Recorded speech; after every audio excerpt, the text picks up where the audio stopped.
오늘 다시 한번 우리 옆에 있는 분들과 함께 서로 인사하시면 좋겠습니다.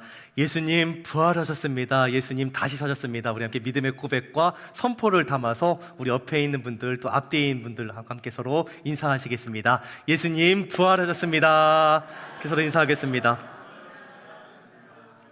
이건 뭐 이해나 설명의 영역이 아니라 우리의 믿음의 고백이고 또 선포입니다. 부활은요, 우리가 이해하는 것이 아니라 설명을 듣고 이해하는 것이 아니라 우리의 믿음의 고백이고 선포인 줄로 믿습니다. 근데 오늘 부활주일인데 왜 본문은 여전히 신명기인가 하고 궁금해하시는 분들이 있을 것 같아요. 그렇죠? 우리가 뭐 부활절이나 아니면 성탄절이나 아니면 뭐 감사절기에 딱 예상이 되는 본문들이 있잖아요. 부활절 하면은 복음서 후반에 예수님 부활하신 이후의 사건들이 담겨 있는 그런 본문이거나 아니면 고린도전서 15장처럼 부활장이라고 하는 그런 본문이어야 되는데 왜 부활주일인데 신명기는 계속 이어지고 있는가 하는 그런 궁금증도 드실 것 같아요. 우리가 이 부활절기를 보내면서 우리가 한 가지 중요한 질문을 가져야 됩니다. 그게 뭐냐면 우리가 부활에 연합한 삶을 살고 있는가 하는 거예요. 내 삶이 예수님의 부활과 무슨 상관이 있느냐라는 거예요. 제가 작년 부활주일에도 제목을 딱 그렇게 했습니다. 내가 부활을 살고 있는가? 내가 주님과 함께 죽었고 주님과 함께 사는 그 삶을 살아가고 있냐라는 거예요. 이 시간 강단에서 아무리 예수님의 부활이 선포된다고 해도 물론 부활이 선포되는 것도 중요하지만 그 선포된 부활의 은혜와 능력이 그 기쁨과 감사와 감격과 소망이 내 삶에서 하나도 작용하지 못한다면 사실 그건 아무 소용이 없는 거예요. 내가 부활하신 주님과 함께 살지 못한다면 정말 부활에 연합한 삶을 살아내지 못한다면 나는 여전히 바울의 고백처럼 예수님을 다시 십자가에 못 박는 그런 삶을 살아가는 것이나 마찬가지인 거죠. 내가 어떻게 주님과 함께 죽었고 주님과 함께 다시 사는 그 삶을 살아갈 수 있을 것인가? 참 놀랍게도 오늘 함께 나눈 이 신명기 11장의 말씀이 우리가 이 질문을 맞닥뜨렸을 때에 그 질문에 답이 되게 인도하신다는 거예요. 내가 어떻게 사는 것이 부활에 연합한 삶인가에 대한 고민이 있죠. 여러 가지 삶의 모습들을 이야기할 수 있을 겁니다. 그런데 부활에 연합한 삶의 핵심은 뭐냐? 결국 마음입니다. 마음. 하나님께서 우리에게 계속 원하시는 것이 무엇이라고 말씀하세요? 우리의 마음입니다. 더 구체적으로 말하면 우리가 하나님을 사랑하는 그 마음을 가지고 살아가냐는 거예요. 부활에 연합한다는 것은 주님과 함께 동행한다는 것, 하나님 사랑하고 하나님 경외하고 말씀을 따라 순종하며 섬기며 살아가는 것입니다. 그렇기 때문에 구약에서나 신약에서나 우리에게 계속 강조하시는 게 뭐예요? 하나님 사랑입니다. 우리 주님 사랑하는 거예요. 사랑하기 때문에 주신 말씀을 기억하고 그 말씀을, 그 율법을, 그 계명을 지키라라고 말씀하시는 거예요. 그냥 지키라고 하시는 게 아니에요. 하나님 사랑해서 주신 책무와 법도와 규례와 명령을 항상 지키라고 말씀하시는 거예요. 하나님 사랑하기 때문에 하나님 말씀을 기억하고 그 말씀을 지키고 실천하고 순종하면서 살아갑니다. 우리가 우리의 마음속에 하나님에 대한 마음이 없다면, 하나님에 대한 사랑하는 마음이 없다면 우리는 절대로 말씀대로 살 수가 없어요. 우리의 생각과 하나님 말씀은 완전히 다릅니다. 우리는 어떤 사람들이에요? 죄의 본성을 가지고 살아가는 사람들입니다. 우리가 하나님 말씀을 정말 실천하고 지키고 살아가려면 우리의 본성을, 우리의 죄의 욕심을 계속 거슬러 올라가야 돼요. 그런데 그게 가능하냐는 거예요. 마음도 없는데 그렇게 사는 것이 되냐는 거예요. 어쩌다가 한번 내 마음에 정말 깊이 와닿아서 이 말씀 한번 해봐야 되겠다라는 건 가능할지 몰라요. 그런데 오늘 뭐라고 말씀하세요? 하나님께서 주신 책무와 법도와 규례와 명령을 항상 지키라 말씀하세요. 항상 지키라. 마음이 없는 사람은 그렇게 살 수가 없어요. 사랑하는 사람만이, 정말 사랑함으로 순종을 드리는 사람만이 그 말씀대로 살아갈 수 있는 거죠. 우리가 하나님과의 관계에서 우리가 순서를 잘 생각을 해야 돼요. 하나님 말씀을 통해서 우리에게 명령하시는 건 뭐예요? 늘 하나님 사랑하고 순종하는 거잖아요. 그런데 하나님 사랑하라는 것, 말씀에 순종하라는 걸 우리에게 강제로 시키는 게 아니라는 거예요. 우리가 하나님을 사랑할 수 있는, 하나님께 순종할 수 있는 근거들을 먼저 주셨잖아요. 하나님 사랑할 때에, 말씀대로 순종하고 살 때에 어떤 일이 일어날지를 하나님 백성들에게 먼저 보여주셨거든요. 하나님께서 큰 일을 너희에게 행하셨다. 7절에 이렇게 고백하죠. 너희가 여호와께서 행하신 이 모든 큰 일을 너희의 눈으로 봤다는 거예요. 봤어요. 근거가 먼저 주어졌어요. 하나님께서 나를 위해서, 우리를 위해서 무슨 일을 하셨는지 봤어요. 그렇기 때문에 우리는 하나님 믿을 수 있고 사랑할 수 있고 순종할 수 있는 거예요. 이스라엘에게만 이렇게 말씀하신 게 아니에요. 우리도 마찬가지. 하나님께서 우리에게 무슨 일을 행하셨는지를 한번 생각을 해봐야 돼요. 무작정 순종하라고 말씀하신 적 없어요. 순종할 만한 근거들을 먼저 주셨어요. 순종을 결단할 수 있는 큰 일들을 우리에게 먼저 행해 보여주셨어요. 그걸 근거로 하나님 사랑하고 순종하면서 살아가라는 거예요. 때로 우리가 그럴 때가 있어요. 하나님 말씀대로 살아가고 하나님 따라 살아가는 삶이 아주 버겁게 느껴질 때가 분명히 있거든요. 그런데 그럴 때마다 우리의 삶에 새겨져 있는 하나님의 흔적이 뭔지, 하나님의 손길이 뭔지를 기억해야 돼요. 우리가 어떻게 여기까지 왔어요? 내가 잘나서 내 힘과 내 능력과 내 노력과 내 공노력까지 왔어요? 그런 사람 아무도 없어요. 우리가 예수님의 십자가 은혜가 아니었다면, 그 죽으심과 부활하심이 없었다면 지금 여기 있을 사람 아무도 없어요. 그 은혜가 먼저 주어졌기 때문에 우리가 아직 죄인 되었을 때에 우리를 향한 그 하나님의 사랑이 있었기 때문에, 그 은혜와 능력이 있었기 때문에 우리가 그 은혜를 받아서 하나님 자녀가 되어서 지금 이렇게 살아가고 있는 거예요. 그러면 은혜 받았으니까 끝이 아니잖아요. 부활하셨으니까 끝이 아니잖아요. 그 부활에 우리가 어떻게 연합해서 살아갈 거냐라는 거예요. 어떠한 삶의 방식으로 살아갈 거냐는 거예요. 오늘 말씀에서 모세는 이스라엘 백성들에게 두 가지 땅을 비교를 합니다. 하나는 애굽 땅이고요, 하나는 가나안 땅이에요. 이 땅 두 가지를 비교하면서 너희가 어떤 땅에서 살아갈 것이냐를 물어요. 하나님께서 주시는 땅은 가나안 땅은 애굽 땅하고 같지가 않아요. 애굽 땅은 나일강을 끼고 있는 땅입니다. 이 땅의 특징은 뭐냐? 사람의 힘으로 풍년을 이룰 수 있는 땅이에요. 반면에 가나안 땅은 산하고 계곡이 많아요.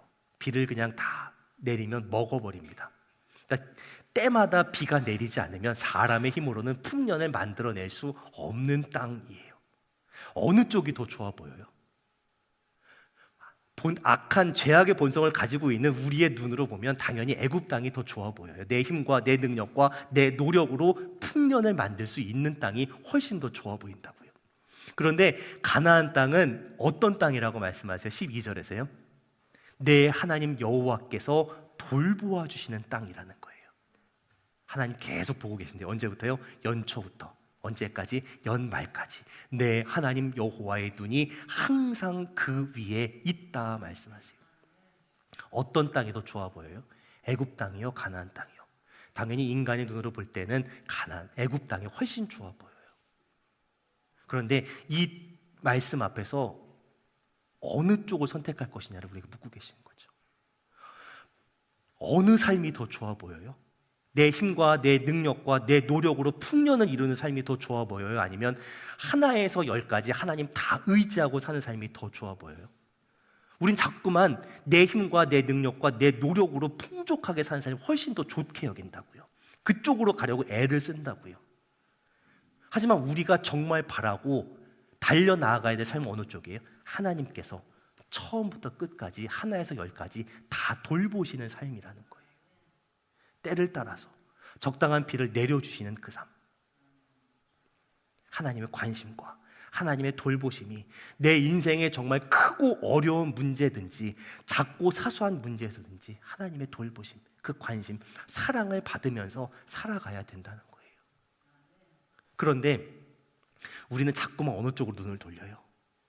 내 힘과 내 능력과 내 노력으로 잘 먹고 잘 살 수 있는 애굽 땅으로 자꾸만 눈을 돌린다고요.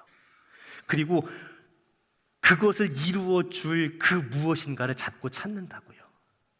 우리의 삶에 은혜의 단비를 공급해 주시는 분 하나님이시잖아요. 모르는 거 아니잖아요. 오늘 말씀에 똑같아요. 하나님께서 비 내려주시는 거야. 하나님께서 너희를 돌보아 주시는 거야. 하나님께서 너희 책임져 주시는 거야. 계속 얘기해요. 너무나 당연한 건데 길게 한참을 얘기해요. 왜 그럴까요? 미혹돼서 돌이킨다는 거예요. 자꾸 16절에 이렇게 하죠. 너희는 스스로 삼가라. 두렵건대 너희의 마음이 미혹하여서 돌이켜 다른 신들을 섬기며 그곳에게 절하게 될까 걱정이 된다는 거예요. 마음이 어느 쪽으로 열리냐는 거예요. 미혹된다는 건 내 마음이 열린 거예요. 내 마음이 열려 따라가는 거예요. 어느 쪽을 따라가냐는 거예요. 하나님 아닌 다른 쪽의 마음은 너무 잘 열려요. 훅 열려요.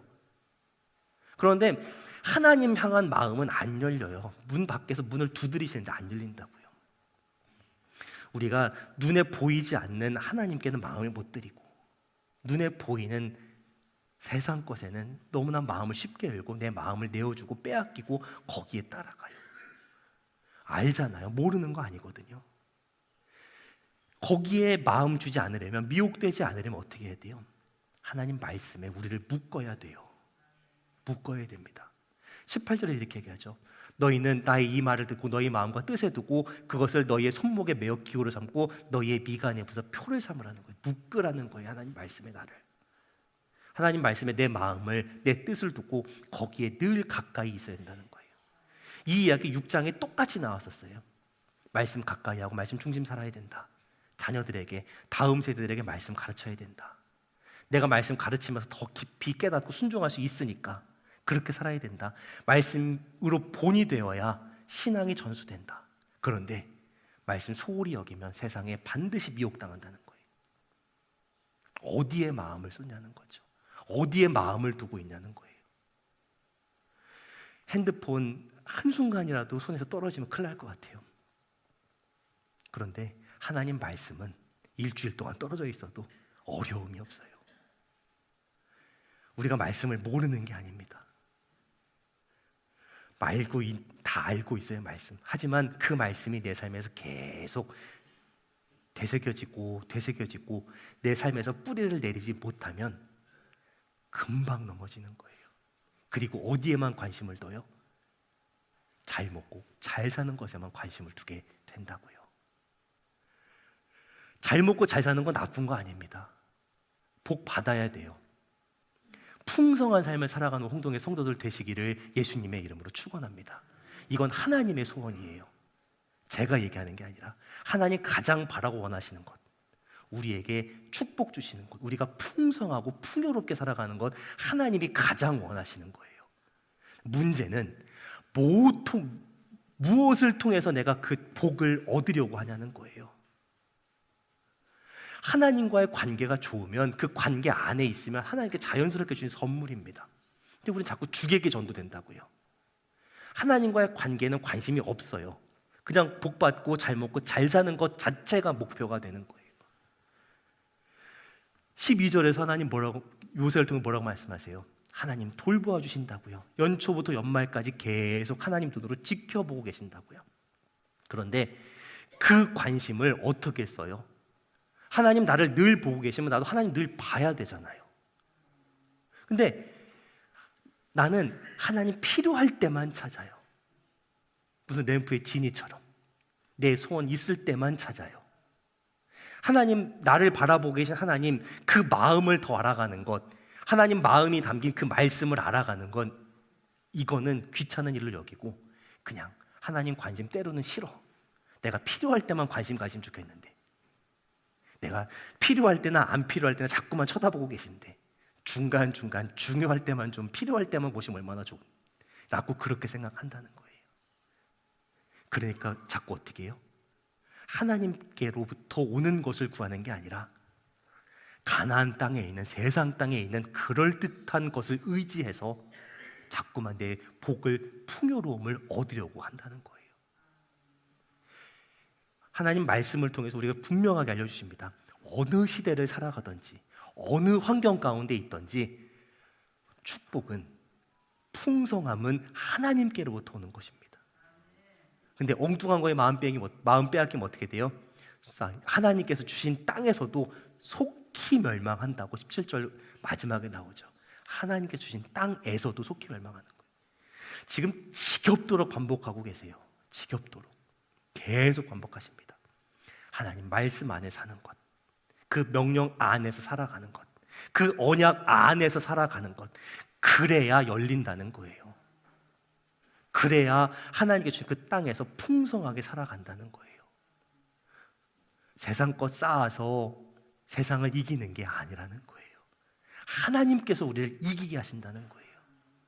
세상 앞에서 우리가 세상을 두려워하는 것이 아니라 이 세상 사람들 앞에서 우리를 두렵고 무섭게 만들어 주시겠다는 거예요. 우리 능히 당할 사람 없게 만들어 주신다는 거예요.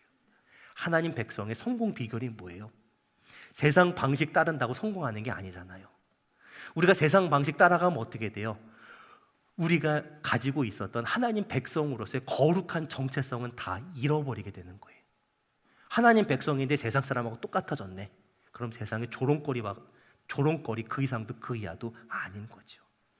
하나님 백성은요, 하나님 손에 달려있는 겁니다. 하나님 백성이 누릴 수 있는 축복도 풍성함도 능력도 승리도 하나님과의 관계에 달려있는 거예요. 내가 이 세상에서 살아남느냐 못 살아남느냐, 내가 직장 다니든 사업하든 무엇을 하든 하나님과의 관계 안에 있어야 되는 거예요. 왜요? 하나님 우리에게 왜 복 주기를 원하시는 거예요? 우리가 하나님 백성으로서의 그 모습, 그 정체성이 나타나야 세상 가운데 하나님이 이런 분이시다라는 하나님의 이름과 영광이 나타나기 때문에 그래요. 그래서 우리의 삶의 모든 것이 하나님과의 관계, 하나님과의 믿음으로 계속 연결이 돼야 되는 거죠. 그렇게 살아갈 것을 계속 말씀하십니다. 그러면서 우리에게 아주 중요한 말씀을 주세요. 26절에서요. 내가 오늘 복과 저주를 너희 앞에 두나니입니다. 두 갈래 길이 놓여요. 왜 두 갈래 길을 두실까요? 선택하라는 거예요. 복의 길과 저주의 길, 생명의 길과 멸망의 길, 이 두 갈래 길 앞에서 선택을 하라는 거예요. 어느 쪽을 선택해야 돼요? 당연히 복받을 길을, 생명의 길을 선택해야 되는 거예요. 근데 왜 억지로 끌고 가질 않으시고 그 앞에 세워두시냐고요? 우리의 마음을 원하시기 때문에 그런다고요. 우리의 마음을 억지로 콧대에서 생명의 길로, 복의 길로 끌려가는 게 아니라 정말 기쁜 마음으로 그 길 선택해서 갈 수 있기를 원하시기 때문에 하나님 계속 기다리시는 거예요. 그래서 지금까지 어떻게 하셨다고요? 우리가 그 길을, 생명을 얻을 수 있는, 복 받을 수 있는 그 순종의 길을 선택할 수 있는 근거를 계속 보여주셨잖아요. 강요는 하지 않으세요. 억지로 끌고 가지 않으신다고요. 하지만 근거를 주셨고 그 결과도 분명하게 보여주셨어요. 몰라요? 알잖아요. 하나님 말씀 따르면 생명을 얻고 하나님 떠나서 내 마음대로 살면 멸망한다는 걸 정말 귀에 딱지가 않도록 들려주셨다고요.